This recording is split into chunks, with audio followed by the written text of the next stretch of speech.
Hello, my name is Rose Guizan Villazor. I am the interim co-dean of Rutgers Law School in Newark, and this is the Power of Attorney. I'm joined today by Dr. Karen Karamatsu. She is the founder and executive director of the Korematsu Institute. Thank you so much for joining us today, Dr. Karamatsu. Oh, pleasure to be with you. You came to Newark today to share the story of your father, the challenges that he faced before the U.S. Supreme Court. And before we get there, I just want to say thank you so much for spending so much time with us, for going to Behringer High School this morning to talk to those students.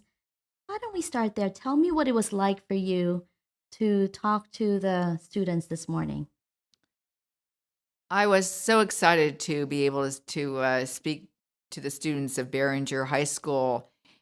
However, I did not know until I stepped into the classroom that half of the students only speak Spanish. And this is the courtroom that's moot courtroom, so to speak, at Behringer High School. So the setting was fabulous. And it was truly inspiring to see so many Latinx students present. And so one of the professors who teaches law had to be the interpreter.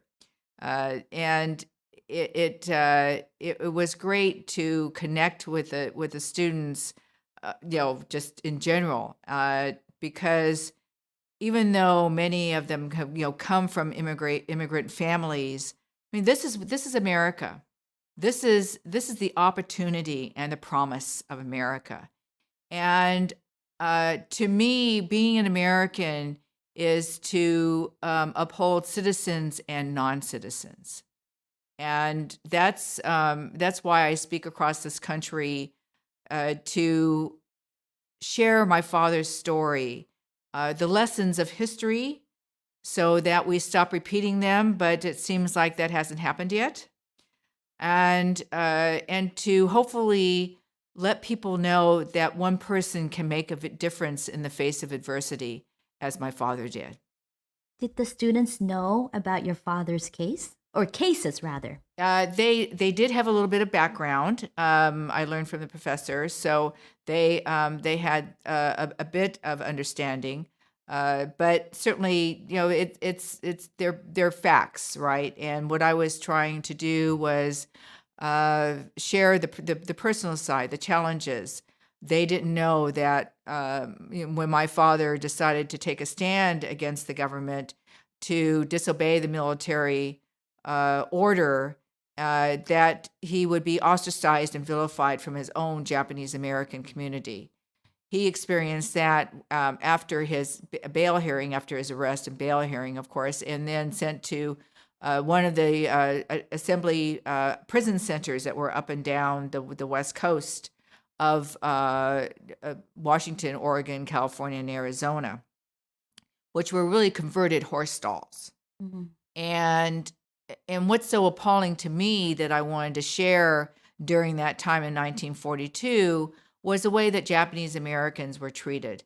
2/3 of 120,000 people of Japanese ancestry were American citizens. And all due process of law was denied, and they lost their property, they lost their homes, they only could take with them what they could carry in two hands. And we treat animals better than we treated Japanese Americans. These horse stalls and these racetracks, either freestanding or at fairgrounds, were just whitewashed walls, wood slats, gaps in the walls, a light bulb in the ceiling, dirt floors, a iron cot that was thrown in with a army blanket. And that's how people had to live for 3 or 4 months before they were sent off to one of the 10 permanent, so to speak, 10 incarceration camps across this country, even as far as Arkansas. And my father said in his hearing in the Coram Nobis case in 1983 that horse stalls are for horses, not for human beings. It's interesting to me that you use the word incarceration.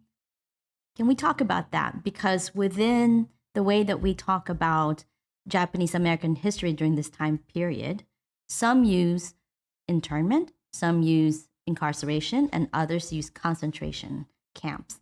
Can you say a little bit more about why you chose to use the word incarceration? Well, thank you, Dean, for asking me, because that's an important part of our education. Is discussing euphemisms and the power of word. The propaganda trying to have the government really downgrade the impact of the incarceration. They use the word internment and evacuation. Well, I can tell you that 5-year-olds know the difference, of what evacuation is, because it's for their own safety, whether you live in hurricane country, tornadoes, or floods, or earthquakes. It is not the same as being forcibly removed from your home. And it's time in that we start calling these past histories what they were. And the word in internment was the soft pedal during that time, and that's why it's a very, to me, archaic way of describing the experience. I mean, it was incarceration, and concentration camps is the correct term.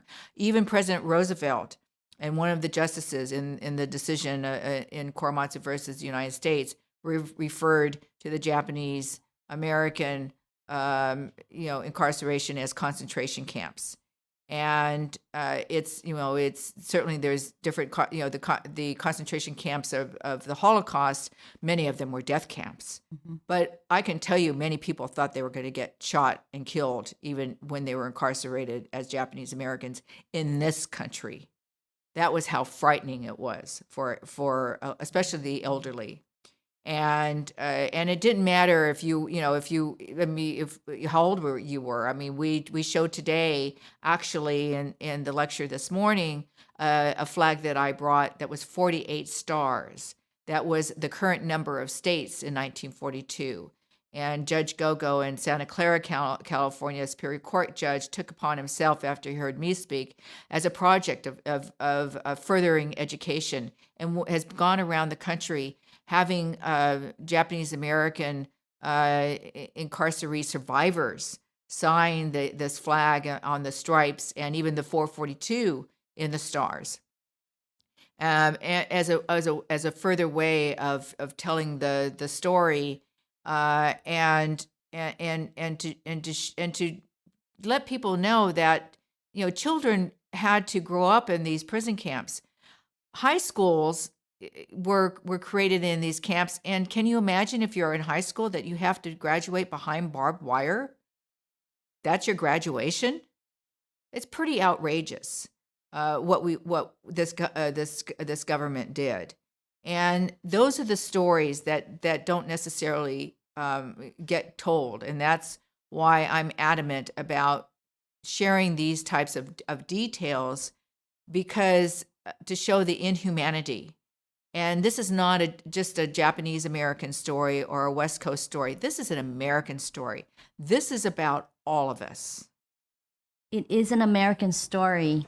And when you talk about the experience of high school students, such as your father, in these concentration camps, it also makes me wonder about how it impacted other individuals who have also been forcibly required to live elsewhere. But then it also makes me think about what you said earlier about how you found out about these details of your father's experience and the atrocious experience that he had in the camps. Tell me a little bit more about how you found out about this history, because it seems as if, in my mind anyway, if it was such an incredibly upsetting and awful experience for thousands of Americans, and yet you shared earlier that you only found out about it in high school. Yes, that's why I love to speak to students, and especially high school students. You have to understand the culture. The Japanese culture has always been to keep things to yourself. to endure, called gaman, is the Japanese term, and not to make waves and just to get on with your life. So it's kind of a difficult situation, because how does a parent tell a child, well, gee, I have a federal conviction record, prison record, so to speak, and how do you have that kind of conversation around a dinner table? So it just didn't happen. And my friend Maya, who is Japanese American, and I'd known since I was 5 years old, was assigned a book to read called Concentration Camps USA, and then the other part of the assignment was to get up in front of the class and give an oral book report. I mean, for teachers who are rolling their eyes right now, it was a long time ago, and. But she describes this terrible time in history, and then she says, but there was this one man who resisted the military orders, and it ended up to be a landmark Supreme Court case called Korematsu versus United States. Oh, that's my name. And I have 35 pairs of eyes turning around looking at me, and I'm shrugging my shoulders, thinking it's some black sheep of the family because she never said Fred. Mm. After class, I asked her, I said, Maya, what's this about? And she goes, this is about your dad. I said, no way. Somebody would have told me. And of course, I go running home and confront my mother, and she gives me the standard answer. Yes, you'll have to wait until your father gets home to ask him. And not only did my father have, as many Asian American families, have housing discrimination, but he also had employment discrimination. And worked late hours, and so sometimes 2 jobs. And by the time he arrived home, it was 8 o'clock at night. And I had calmed down and told him what I had learned that day. And he knew my friend, Maya, and of course the families. And he simply said, it happened a long time ago, and what he did, he thought was right, and the government was wrong. It was that clear and simple. And I couldn't ask him any more questions. It's like somebody gave me a soccer punch in the stomach. And but I did ask him, could he vote? Because voting was very important to my parents. And so my other message to everyone is to be sure that you vote, register to vote. If you can't do that, younger people can help. People get registered to vote in carpools or shuttles or whatever it takes, because that is a precious right we have as Americans. And we need to uphold it and keep fighting for it. We obviously need to do that in so many different states. So that's the other big issue of being an American that I advocate for and encourage is voting.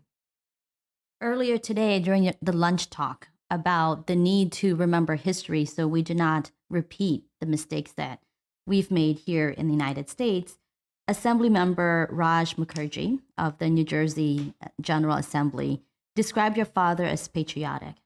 He was brave.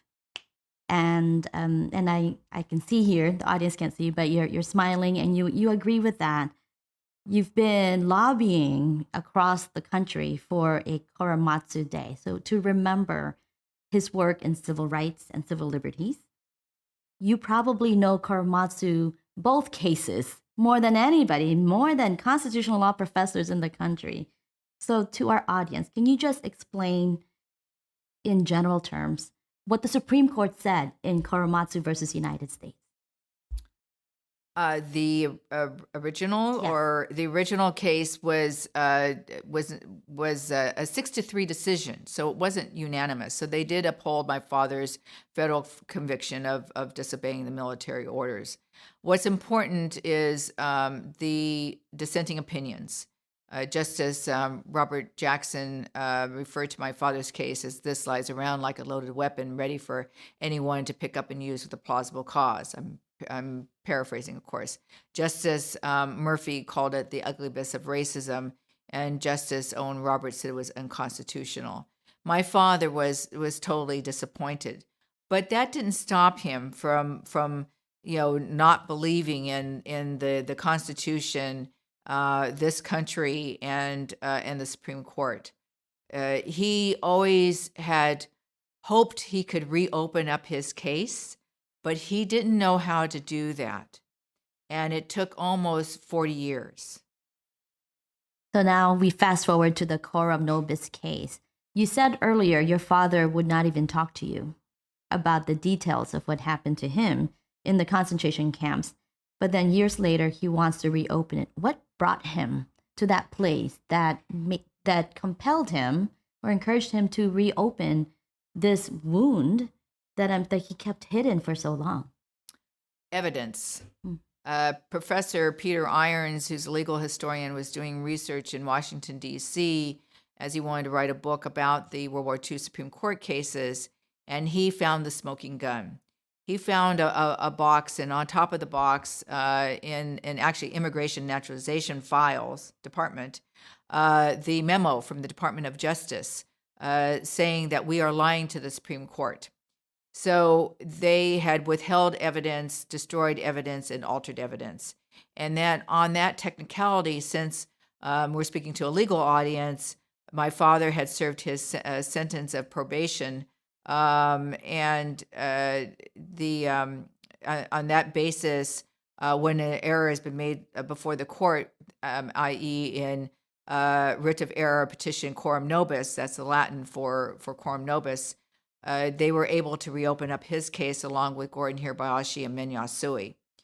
And so what the Peter Irons came to my father and showed him the file, the paperwork, the files, and the memos, and this is the kind of thing that my father had been looking for. It's not like you can go up to an attorney and say, "Gee, by the way, I have a Supreme Court case. Do you mind reopening it?" No, it doesn't work that way. And then Professor Irons contacted Dale Manami, who became the lead counsel for the Coram Nobis team, who organized the Coram Nobis team members. And they all worked, pro bono, day and night, weekends, but they had to work in secret. They didn't want the government to know what evidence they found.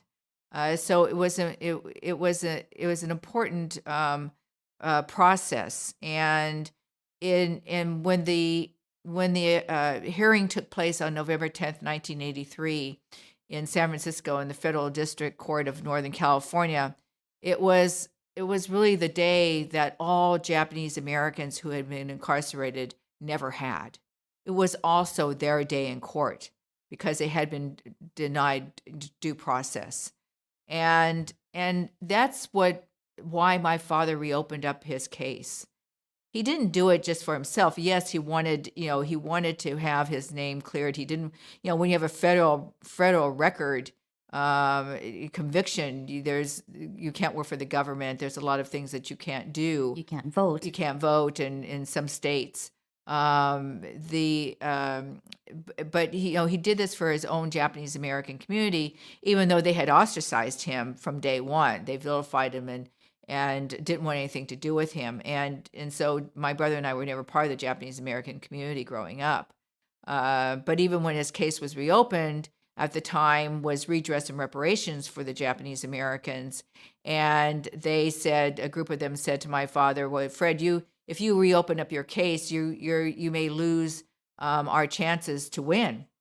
But my father was determined that because he wasn't doing just this for himself, he was doing this for the Japanese American community, but for all Americans, because he didn't want something like the Japanese American incarceration to happen again.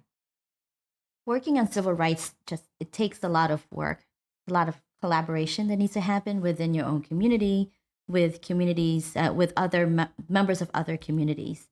And tell us the kind of work that you do in order to build coalition, to collaborate with others in advancing rights of all Americans, citizens and or non-citizens.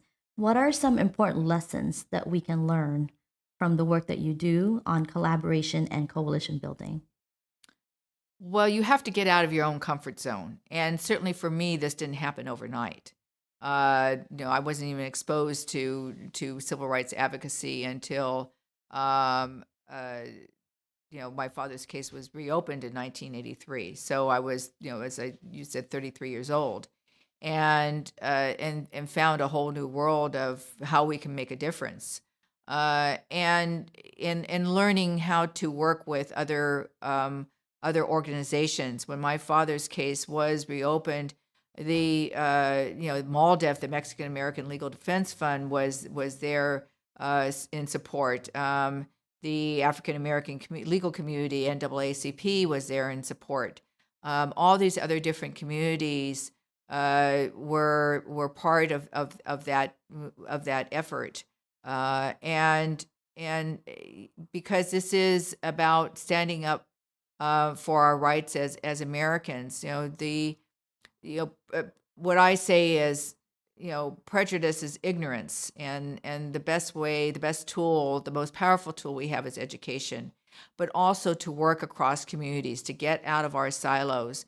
Yes, you're not going to agree on everything. You can, but just start with what you do agree on, and work from there, and finding like-minded people that will help you. You don't have to do this yourself. It does, it does take a village. It does take many, and you will get doors that are closed and people saying no. My father never took no for an answer. He kept looking. He kept working in all of his years of advocacy, especially after his case was reopened in '83 and his conviction was overturned. And so I learned from him. And I feel responsibility as Fred Korematsu's daughter, to carry on my father's legacy, and to encourage others, especially young people now, that we have so much divide in this country, which is such a big worry, that not to be discouraged, that we need to just keep at it, work together to build coalitions, to work in solidarity, to reach out, and not be afraid that your hand might be snapped at. That's just part of life, and these are life lessons that now we need to use. Even in government and in our community, and it's never ending. Yes, we get a little discouraged. But I do want to make one correction, because the Fred T. Korematsu Institute is a nonprofit organization, and so we don't really lobby. What we do is educate. So we educate elected officials about my father's story, and about civil rights. And Fred Korematsu Day of Civil Liberties and the Constitution is, yes, it honors my father, but it's about our civil liberties and the Constitution, that we need to protect and uphold our democracy. When elected officials, take an oath for office, they swear to uphold the Constitution. They raise their hand. This is the document that we all need to live by and to uphold and remember. But for some reason, we continually forget that, or people challenge it, or they want to ban books, or ban words, or to ban certain types of education. That's not American. That's what happened during with the Nazis during World War II. We can't allow that to happen again if we're going to move forward. We have too many other problems. One big one, obviously, is climate control. So that's my other advocacy, is that we need to keep working at climate control, what we can do as individuals, in our communities, our states, that we can take the leadership individually and in groups, and uphold our elected officials, the ones that you think are doing the right job, and to participate. My father was always speaking about supporting our elected officials. If you don't want to run for office yourself, then support. Find someone that you want to support. It doesn't not necessarily always have to be in big money. It could be in little money, or it can be in time, right? And it's this. This is a part of what it means to be an American. I've traveled around the world, and especially seeing where countries, in China, where they have limited rights. I mean, even more so now because I traveled with my husband to Hong Kong, which is it has all changed. It's very disheartening to see what's happened to Hong Kong. And but we can't give up. We need to make people accountable. The U.S. can do that. And actually, it was, remind people that it was Justice Robert Jackson who headed up the Nuremberg trials, right? So there's that connection as well that we need to remember, because I think we're going to be addressing some human rights issues, in the years to come in courts, nationally, overseas, especially what's happening in Ukraine, is really not acceptable. It's just a clear and simple, but I mean, even though it's more complicated, human rights violation. Our organization's mission is, education to uphold our civil liberties, social justice, and human rights for everyone. And I take that to heart, because that's what my father believed in. And I feel that if I've been given this voice, that and I feel really a responsibility to use his voice as he would if he was still living. It's a very small club that's really, that the King family and the Cesar Chavez family I've worked with some of the grandchildren, Rosa Parks Institute. It's a very small club that we carry seriously on our backs, in honoring our family's legacy, but because we feel like we have a responsibility to educate and to carry on that message. It is a big responsibility. It's both a privilege, but it must also feel like a burden sometimes. I mean, you're invited to speak at multiple gatherings, and you're visible. You have this platform to share your father's story, to talk about the importance of civil rights, protecting human rights. But tell me a little bit about there must be some burden associated with this visible work that you do. Well, I don't look at it really as a burden. It's daunting, certainly.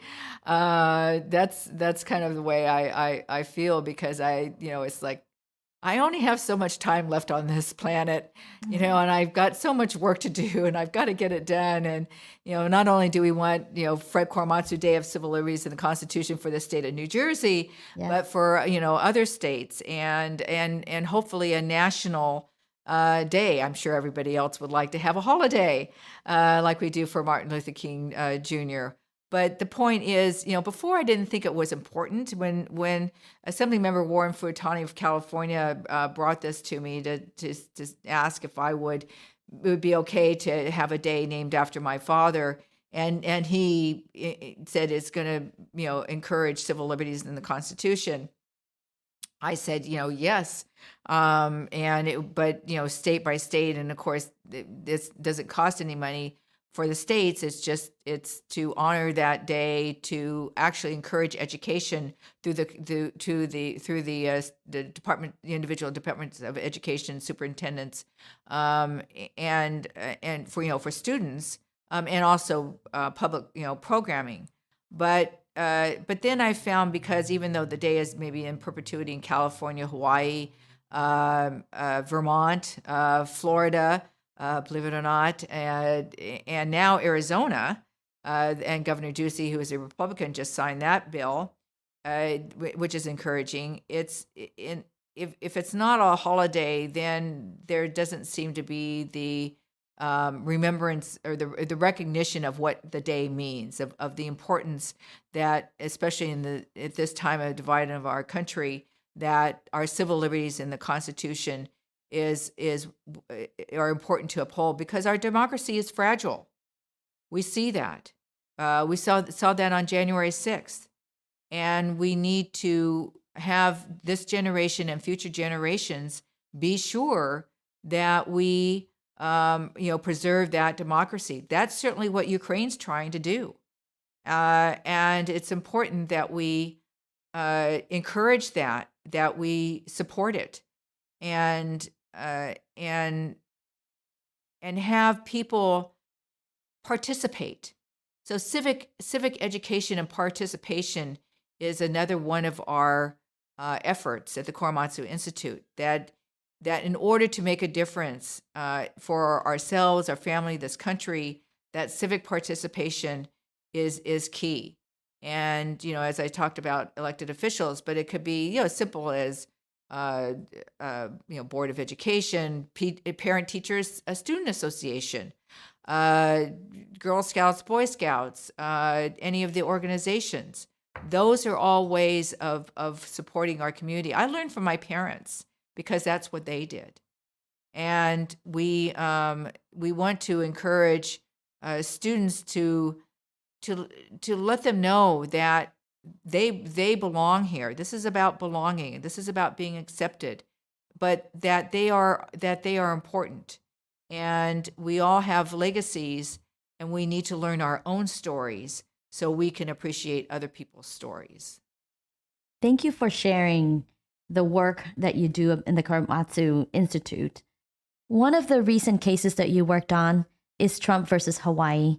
And in that case, your father's case came back again. Tell me about the work that you did with respect to that case. When that was issued, it was certainly disappointing. Unfortunately, the former president had issued his first executive order on January 27th, 2017. That was really first the Muslim ban, and then became, because there's pushback, then became the immigration ban, and then finally, the travel ban, because they added Venezuela and some other kinds of, issues. And, it was just appalling that we had not learned the lessons of history clearly. And when this suit came up, then my father's Quorum Novus legal team and I, and even Holly Yasui, who is Min Yasui's daughter, and who also had a Supreme Court case, and Gordon Hirayashi's son Jay, we all were discussing of what we could do. And it was decided that the most powerful amicus brief, Friends of the Court, brief that we could submit would have the names of Korematsu, Hirabayashi, and Yasui on it. Mine came first, so that's why it was cited in Justice Sotomayor's dissenting opinion.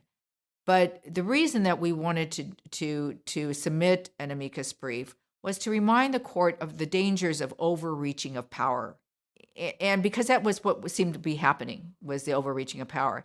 And then to remind them of Korematsu versus the United States, because even though people don't realize that, even though my father's federal conviction was overturned and vacated in 1983 with the Quorum Novus case, the Supreme Court case still stood.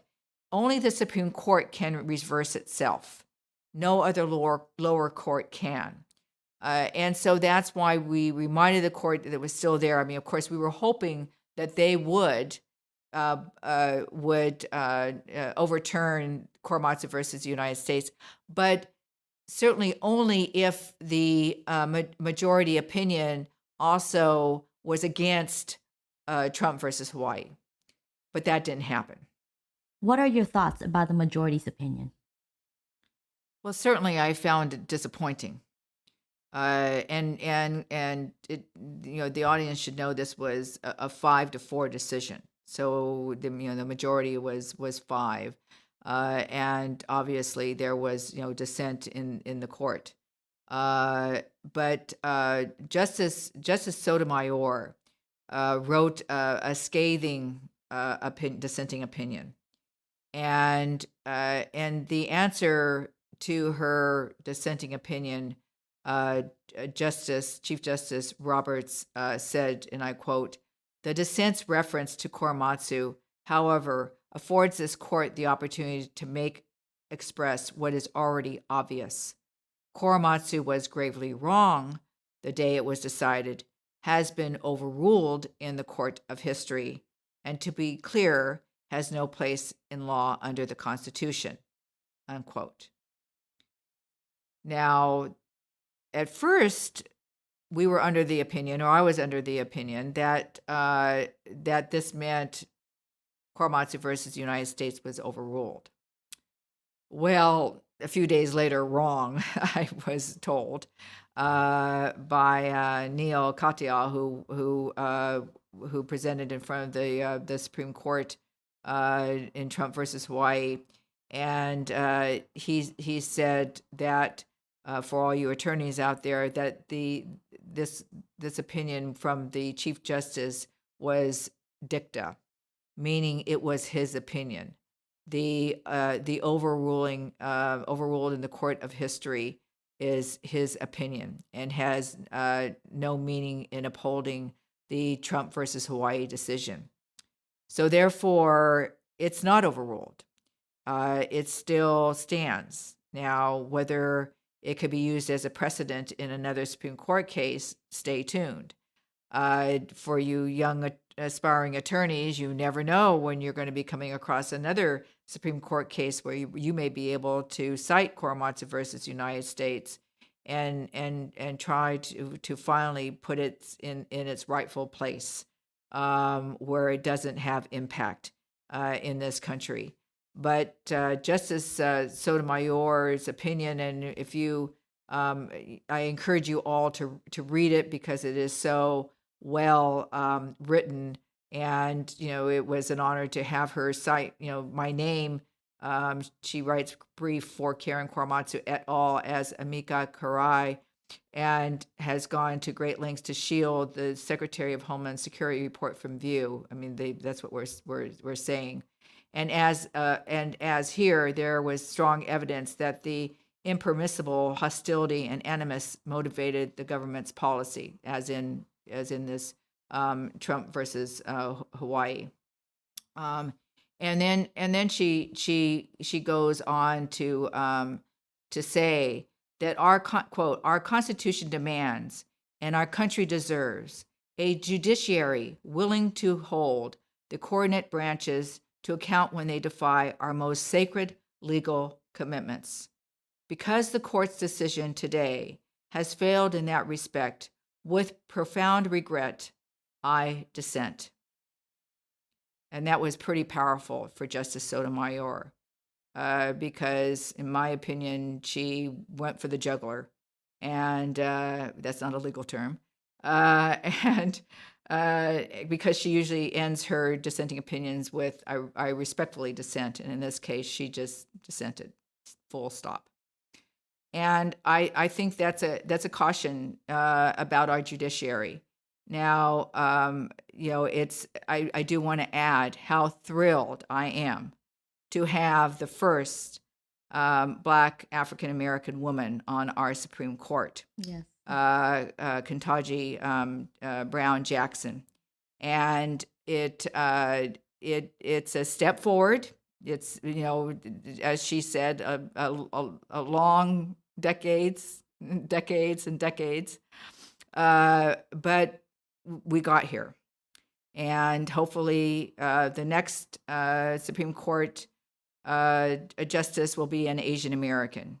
We need to push for diversity, equity, and inclusion. We need to be purposeful. It's not going to just happen by osmosis, folks. That we all have the responsibility and the capability to push that forward. Not only for us, but for future generations, because it's so heartbreaking to see the divide in this country. And believe you me, I have friends on both sides of the aisle, but it's about respect. I didn't think I would get to this age in life when we would have to teach about respect. but we do, and we need to be purposeful about appreciating each other's differences, learning from each other, and to get out of our silos and to work across the aisle and neighborhoods in our communities.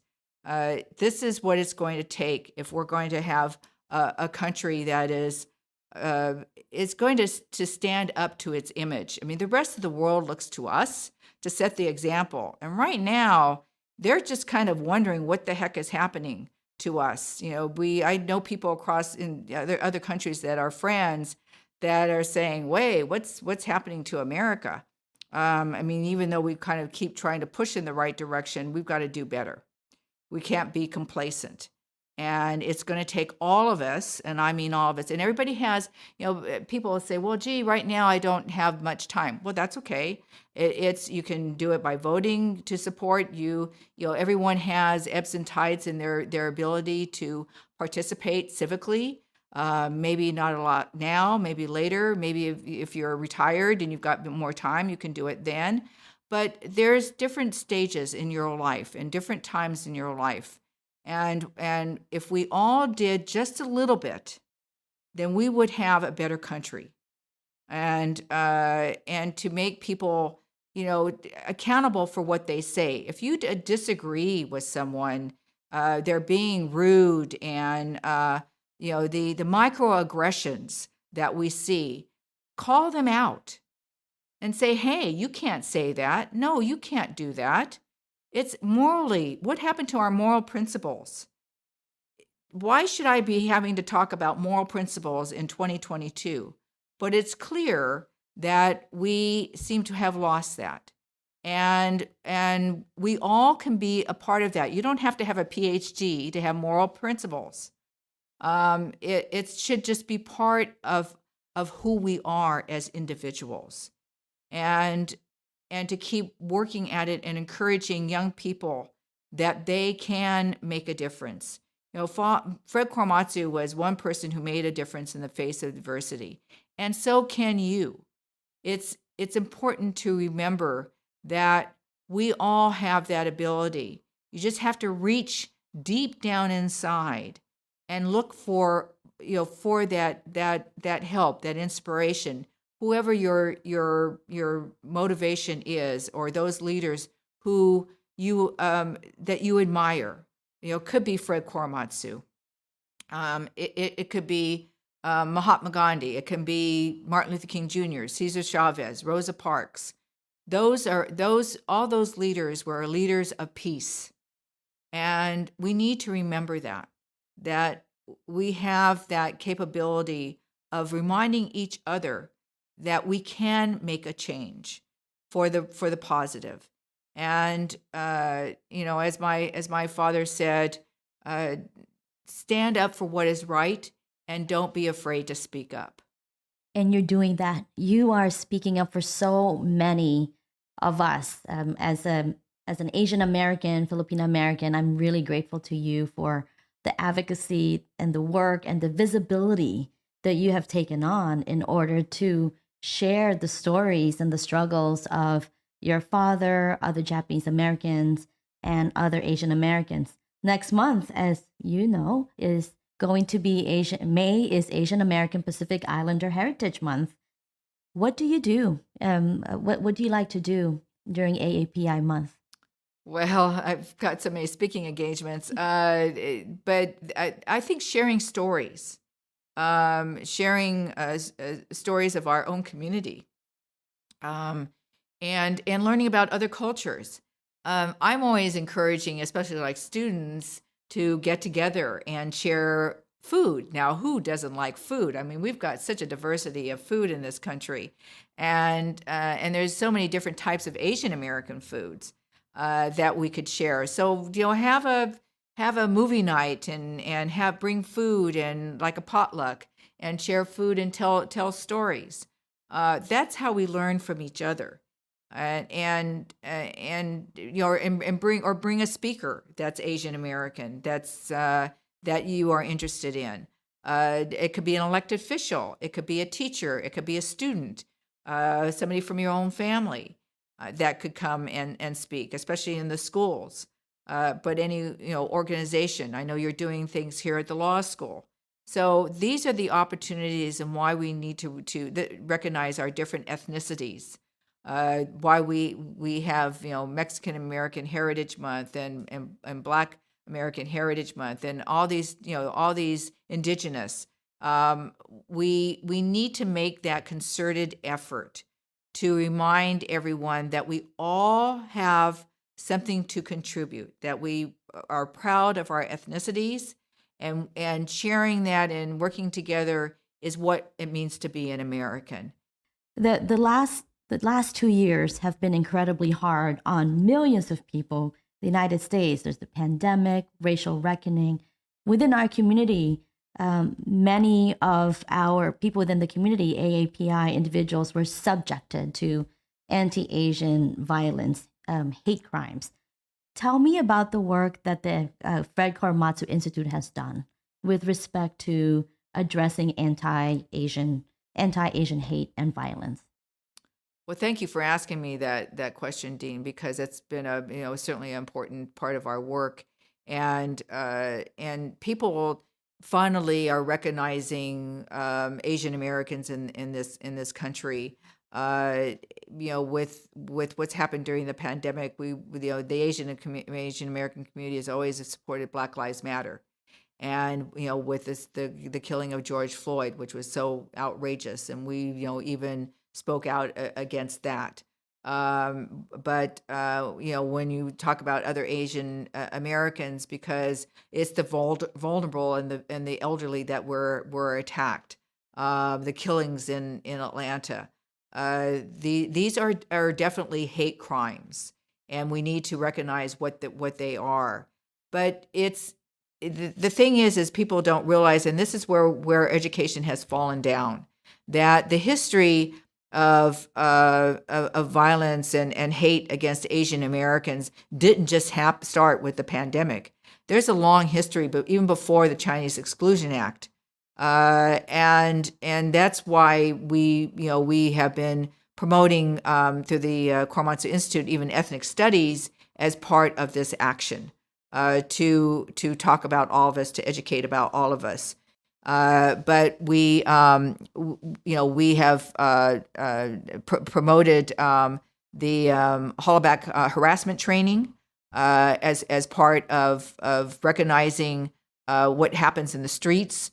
To either be, when you're a bystander, to either, you don't want to confront the hateful act, but try to deflect, or report it, or help the victim, those types of things. But we also need, this is why we don't know about each other, the ignorance. The ignorance has shown up now, because unfortunately with COVID, when the former president called it the Kung flu, and also created these hateful remarks about the COVID pandemic. That's kind of where it stemmed from, right? So we have to call that out and say, this is not right. That you need, words matter. I talk about power of words. Words matter, and it's all up to us to make sure that we're addressing those kinds of issues. So the microaggressions is when you see someone that's doing, saying something hateful about, well, go back to where you belong from. Go back to China where you belong. I mean, I even had that kind of treatment when I was growing up. Go back during Pearl Harbor time. Go back to Japan. It's your fault for the bombing of Pearl Harbor. And there was no one around. I mean, I never told anybody, but there wasn't any around any of the students who would say, "Hey, you can't say that to Karen. That's not right." So kids learn these kinds of microaggressions at an early age, and part of the education is now we have organizations. So the solidarity is what we support. For fighting this Asian American hate and violence, and the education advocacy. So I was appointed by the Superintendent of Public Instruction for the state of California as one of the ambassadors of education for my work in ethnic studies, which includes AAPI Native Hawaiian Pacific Islander education and ethnic studies or curriculum. So this is we take our stand seriously and our advocacy seriously and looking at those opportunities. But we still need to create laws. We have some laws that hopefully will help with these hate crimes, but we need to pay attention because it's still happening, especially in Chinatown areas or areas where there are more Asian Americans, and they always seem to be the most vulnerable. That's what's so appalling. It's people prey on the weak, not on the strong. So we all need to become strong, and to work together to support our elected officials that are trying to fight for these kinds of legislative changes, whether it's in Congress or states that are upholding AAPI history, but also we're really working hard on ethnic studies as being part of our curriculum in each state. We have a traveling exhibit that we're working on that talks about the Japanese American incarceration, but also includes the history of AAPI in this country, to go around to different cities and have discussions in libraries and communities about these kinds of situations. And because people feel like they can't, they don't feel like they can make a difference, and they can. And just showing up in for these community programs is good. I mean, now that we're hopefully getting out of the pandemic, I can say it's been a challenge, certainly, but we have those opportunities. And when one group says, Karen, will you sign on to this letter of support of whatever it's about for against hate crimes, yes, that's where I feel like I can put my name to support letters, petitions, legislative bills, whether it's local, state, or Congress. So it's just stepping up to those possibilities and being aware of them. Or if you see, find what your interest is. If you find organizations where maybe you can volunteer, where they need help, answering phones or writing letters, or even, like I said, voting is to help people to register to vote. So these are the types of things that everyone can do. Maybe it's only 1 hour. Maybe you only have 30 minutes to make a call. Whatever it is, you will feel better about yourself by helping to support our community in this country. Well, Dr. Karamatsu, thank you so much for everything that you do, for all the advocacy, the educational outreach, and sharing your father's story with the world. We appreciate your time with us here at Rutgers Law School in Newark, and thank you again for being with us today. Well, thank you. It was my pleasure, and I'll say it again, my father's words, stand up for what is right and don't be afraid to speak up. The Power of Attorney is produced by Rutgers Law School. With 2 locations minutes from Philadelphia and New York City, Rutgers Law offers the prestige and reputation of a large, nationally known university with a personal, small campus experience. Learn more by visiting law.rutgers.edu.